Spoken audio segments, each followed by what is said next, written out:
खुद हैं कवि हैं, महर्षि बने हैं, राजपाट छोड़ करके धर्म ध्यान में लीन हैं। और उन्होंने क्या लिखा? इति कंठ गता विमला, कंठ में धारण करने योग्य निर्मल विमल प्रश्नोत्तर रत्न मालिकाम एसाम। जो लोग भी इस प्रश्नोत्तर रत्न मालिका नाम की छोटी सी किताब के 29 श्लोकों को अपने कंठ में धारण करते हैं, कंठ में धारण करते मतलब किताब को रस्सी में बांध के गले में बांध लें, फिर याद कर लें, याद करने के साथ साथ जीवन में उतार लें, बहुत सुंदर। तो जो इसको कंठ में धारण करते हैं ते मुक्ताभरणापि, वे कोई आभूषण ना पहने तो भी विद्वानों की सभा में सुशोभित होते हैं। शालीनता आपो आप दिखती है। व्यक्ति ने कोई पद का प्रतिष्ठा का बिल्ला नहीं भी लगा रखा हो, लेकिन उसका चलना, उसका बोलना, उसके बैठने का तरीका, उसकी क्रिया की पद्धति से भी थोड़ा समझ में आता है कि कुछ अलग आदमी है। संस्कारों का बहुत प्रभाव होता है, क्रियाओं का बहुत प्रभाव होता है। तो जो लोग इन प्रश्नोत्तरों को समझ करके सदाचार, संयममय, शांत जीवन की वृत्ति बनाते हैं, वो कोई आभूषण ना पहने तो भी पूजे जाते हैं। मुनिराज कौन से आभूषण पहनते हैं? बोलो ज्ञानी। रत्नत्रय के गहने पहने हैं, लेकिन पहने हुए दिख रहे हैं? दिख रहे हैं। जिनकी हुई रत्नत्रय को पहचानने वाली आंखें हैं, उनको दिख रहे हैं कि सम्यक दर्शन, सम्यक ज्ञान, सम्यक चारित्र से अपने को सजाया है।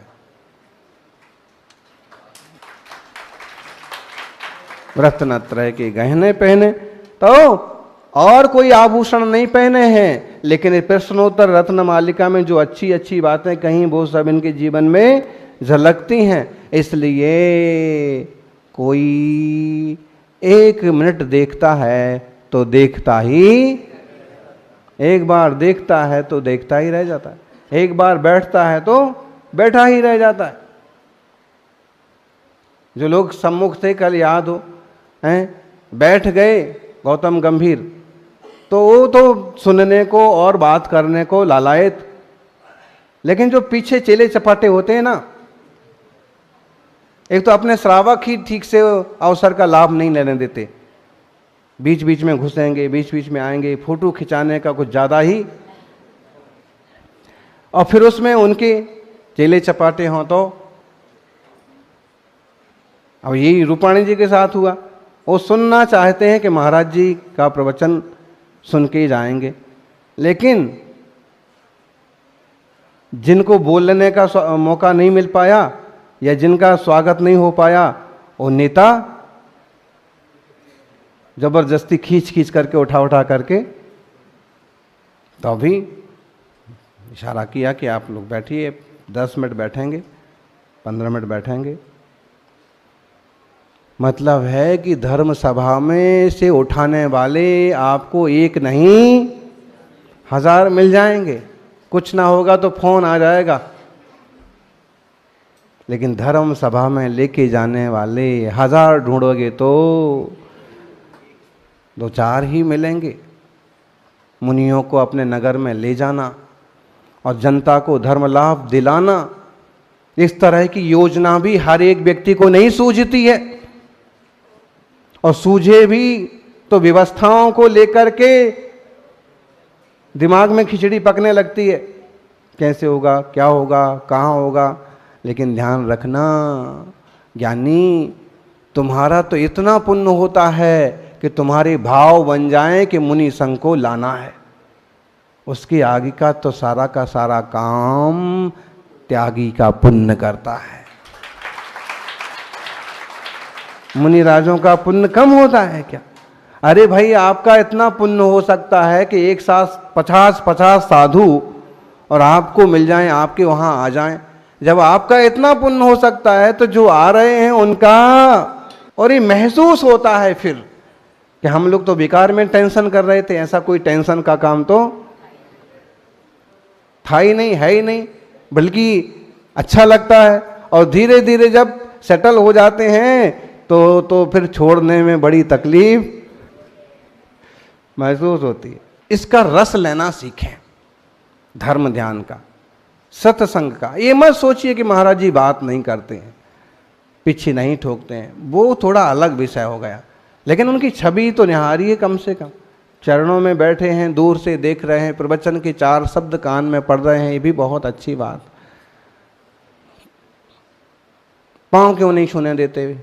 अरे भाई पाँव, चरण छूने की बजाय बोलो चरण, हाँ हाथ जोड़ो, चलो चरण नहीं आचरण छुओ, तो सही है। लेकिन ऐसे लगता है कि ये चरण छूने को कब मिलेंगे? तो जब आप सूला बदल के खड़े होंगे तब मिलेंगे। तो ये प्रश्नोत्तर रत्न मालिका एक छोटी सी रचना है, और आचार्य तो क्या कहें उन्हें, इतने बड़े सम्राट रहे हैं, मुनि बने हैं, कहीं लिखा हुआ नहीं मिलता है कि वो आचार्य भी बने, लेकिन इतना तो मिलता है। कितना? अंतिम श्लोक है, विवेक त्यक्त राज्येन राज्ञेयं रत्नमालिका रचिता मोघ वर्षेण सुधियां सदलंकृति। विवेक पूर्वक जिन्होंने राज्य छोड़ा, कैसे छोड़ा? किसी ने छीन नहीं लिया कि छीन लिया और अब मजबूरी में जाना पड़ रहा है। ऐसा होता था पहले, ऐसा होता था कि राज छीन लिया और राजा के पास कुछ नहीं बचा तो जंगल में भाग गया। इसलिए उनने खुद लिखा, विवेक त्यक्त राज्य ने, मैंने सोच समझ के अपनी बुद्धि से राज छोड़ा। और राज्ञेयम, ये राजा के द्वारा रत्नमालिका नाम की रचना लिखी गई, रचिता, रची गई। कौन से राजा के द्वारा? अमोघ वर्षेण, अमोघ वर्ष राजा के द्वारा। सुधियाम सदलंकृति, और विद्वान लोगों के लिए यह अलंकार स्वरूप है। अब देखिए, आप कहोगे उनने अपने आप को राजा क्यों लिखा? राजा लिखा है तो ये भी तो लिखा है कि विवेक त्यक्त राज्य न। अगर लोग इस बात को समझना चाहते हैं कि किसने रचना की है, तो 2 बातें समझ में आए कि सबसे पहले तो जिन्होंने राजपाट त्याग किया है बुद्धिपूर्वक, ऐसे मुनिराज बन गए हैं। फिर राजा ने इसकी रचना की, ऐसा क्यों लिखा? शायद उन्होंने इतिहास को सुरक्षित रखने की दृष्टि से कि पहले राजा रहे हैं और उन्होंने यह रचना रची है। आचार्य जिनसेन स्वामी के पक्के शिष्य थे। कौन से जिनसेन स्वामी? बोलो ज्ञानी। महापुराण, आदि पुराण जैसा महान ग्रंथ, जय धबला के कुछ हिस्से की रचना करने वाले वीरसेन स्वामी, सठखंडागम की धबला टीका रचने वाले वीरसेन स्वामी की शिष्य जिनसेन। कैसे जिनसेन? जिनने जिंदगी में कभी कपड़े नहीं पहने। आप कहोगे इतने गरीब थे क्या? गरीब तो नहीं, बहुत अच्छे समृद्ध ब्राह्मण परिवार के थे, लेकिन शुरू के 5-7 साल तक तो कपड़े पहनाने की परंपरा थी नहीं। बोलो, हमें जहां तक याद है कि 3-4 साल तक तो, अरे बच्चे को पहनाते थे तो खींच खींच करके उतार देते थे। तो ऐसे ही निकल गए कुछ वर्ष। तो फिर योग बन गया मुनिराज वीरसेन के चरणों में, तो उनके चरणों में शिक्षा में ऐसे ही निकल गया पूरा समय। और जैसे ही 9 साल के हुए तो समझ में भी आने लगा कि मुनिराज वीरसेन महाराज ही सच्चे साधु हैं, सच्चा रास्ता यही है। और उनकी 9 साल की उम्र में तो दीक्षा हो गई। बताइए कैसा सौभाग्यशाली जीव, पुरुषार्थी जीव, ज्ञानी जीव के ऐसे। और वो जिनसेन इनके गुरु, किनके गुरु? अमोघ वर्ष राजा के गुरु। कई सारी घटनाएं हैं, ये इतिहास है राष्ट्रकूट वंश का। कौन से वंश का? हाँ, हम अगर समझें तो शक संमत 757 और उसके आसपास उनका राज्य रहा, मतलब लगभग 9वीं शताब्दी। शक संवत एक चलता है, फिर एक विक्रम संवत होता है, विक्रम के नाम से चलता है। आजकल अपन जो मान रहे हैं वो ईस्वी संवत है, और इन सबों में 150 साल का अंतर है। तो राजऋषि अमोघ वर्ष मान्यखेट के राजा थे, और उनके पिता का नाम था जगततुंग, और उनके पिता का दूसरा नाम गोविंद तृतीय भी मिलता है। जगततुंग का ही एक नाम क्या है? गोविंद तृतीय। शायद उसके पहले गोविंद नाम के 2 राजा और हुए होंगे। तो ये जगततुंग के पुत्र थे, और पिता ने अपना राज्य इन्हें दिया। ये बहुत ज़्यादा प्रतापी थे, और इन अमोघ वर्ष ने, जिनका नाम बचपन का नाम था बाछण राय, सुंदर नाम बाछण राय बचपन का नाम, और अपने पिता के तरह, पिता को जगततुंग बोलते थे, तो कभी लोग इनको नृपतुंग बोलते थे। नृप माने राजा, राजाओं में बड़े राजा। तो पिता कहलाते थे जगततुंग, और ये कहलाते थे नृपतुंग, राजाओं में बड़े राजा। तो जिनकी ऐसी कारण था उसका, उस जमाने में उन्होंने अपने चाचा इंद्रराज के बेटे कर्कराज की सहायता से शक संवत 757 में लाट देश के राजा ध्रुव को जीता था। ये हो गया राष्ट्रकूट कर्नाटक तरफ, लाट देश हो गया महाराष्ट्र तरफ। लाट देश के राजा को जीता था और अपने राज्य को पूरे में फैला लिया, पूरा राज्य उनका कहलाया वो जीत करके उन्होंने राष्ट्रकूट में मिला लिया, और राष्ट्रकूट लंबा चौड़ा हो गया, विशाल राज्य हो गया। और ये सब करने के कारण से वो नृपतुंग कहलाए, प्रतापशाली कहलाए, सब कुछ कहलाए, लेकिन उन्हें आत्मिक आनंद इन सब चीज़ों में नहीं मिलता। तो अक्सर कर अपने गुरु जिनसेन के पास जाते, और जिनसेन स्वामी से उनको उपदेश मिलता।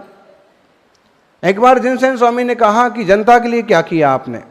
उन्होंने कहा, महाराज बहुत जगह दानशालाएँ खुली हुई हैं, कोई भी इंसान आकर के हमारे यहाँ से कुछ भी लेके जा सकता है। हमने कई अधिकारी बना रखे हैं कि वो एक स्तर पर, एक तहसील स्तर, जिला बोल सकते हैं, इस स्तर पर हमारे दान करने वाले अधिकारी हैं। तो उन्होंने कहा, देखिए आप केवल दान कर करके लोगों को पंगु मत बनाइए। जिन्हें सचमुच जरूरत है उन्हें आप दान करिए, लेकिन आप काम करने के तरीके खोजिए और जनता को काम दीजिए, रोजगार दो, और फिर रोजगारी के बदले में वेतन दो। बेरोजगारी भत्ता मत बांटो, नहीं तो लोग एकदम पंगु हो जाएंगे। उन्होंने कहा, महाराज बात तो सही है, आपकी आज्ञा का पालन होगा। और फिर उसमें संशोधन किया कि दीन दुखी गरीब लोगों के लिए तो उन्होंने व्यवस्था बना रखी, लेकिन जो सक्षम है, मजबूत कटकाठी के लोग हैं, उन्हें या तो सेना में भर्ती करो या कोई काम करो। तो फिर उसको जिनसेन स्वामी के मार्गदर्शन में उन्होंने अपना बरसों बरस राज किया। और जब रुचि लगती ना गुरु चरणों में, तो वो अवसर भी आ जाता है कि एक समय आया कि उन्हें भी वैराग्य भाव प्रकट हुआ, और अमोघ वर्ष सम्राट जिनसेन मुनिराज के गुरुदेव के चरणों में दीक्षित होकर के क्या बन गए? क्या बन गए? नृग्रंथ मुनिराज बन गए। राजपाट की मान माया की जो गांठें थीं सब उतार करके फेंक दी। और मुझे तो बहुत अच्छा लगता है ग्रंथ। मुंगाना में भी इस पर प्रवचन हुआ था। श्रावकों को बड़ी समझने की बातें हैं, युवा पीढ़ी के लिए भी। आप कहोगे संस्कृत में है, संस्कृत में है लेकिन बड़ा सरल है। एक छोटा सा प्रश्न होता है और तुरंत उसका उत्तर होता है। किम सोच्यम कार्पण्यम, सोचनीय क्या है? बोले कंजूसी। सोचनीय क्या है? कंजूसी। ये तो सोचनीय बात है, जब है तो कंजूस क्यों हो? दान करना सीखो। ऐसे ही बहुत सारे प्रश्न इसमें आए हैं। किम मरणम, मूर्खत्वम, मरण क्या है? मूर्खता ही मरण है। मूर्ख आदमी जीते जी मरा हुआ तो है, किसी काम में नहीं आ रहा, कुछ काम नहीं कर पा रहा। किमचा नरघम यद अवसरे दत्तम, बेशकीमती चीज क्या है? जो मौके पर दिया जाए। कोई भूखा था और आपने उसको भोजन दिया, बरसों याद रहेगा उसके समय, उस समय वो बेशकीमती है। उसे कोई सहारा नहीं था, आपने सहारा दिया। उसकी स्कूल की फीस के कारण से नाम कटने वाला था, आपने उसकी फीस की व्यवस्था कर दी। यद अवसरे दत्तम, भले इतना सा क्यों ना हो, मौके पर किया गया सहयोग वो अनर्घ है, बेशकीमती है। ऐसे ढेरों प्रश्न हैं। यूं आप किसी का हाथ पकड़ के घूमते फिरो, कोई मतलब नहीं है। लेकिन जब वही सम्मेद शिखर के अवसर पर या चौथी टोक गिरनार की चढ़ते वक्त और पांव सरकने वाला हो, और तभी आप उसका हाथ पकड़ो, जब वो नीचे लुढ़कने वाला हो, जैसे आपके दिल्ली वाले महाराज लुढ़क गए थे चौथी टोंक से, और भरत मिंडा जो थे वो उनने अपनी शक्ति का पूरा अपनी परवाह किए बिना दोनों तरफ हाथ लगा दिए चट्टानों पर, तो ये बच गए और उसके इनके नीचे हम थे, तो समझ लो कि हम भी बच गए। अवसरे दत्तम, अवसर पर जो कर लिया वो सबसे बड़ी हेल्प होती। अवसर समझ में, मौका। अक्सर कर लोग मौका देख करके धोखा देते हैं, लेकिन हम वैसा ना बने, मौका देख करके चौका लगाएं, सहयोग करें, तो ऐसा मंगलमय आप सबका जीवन बने।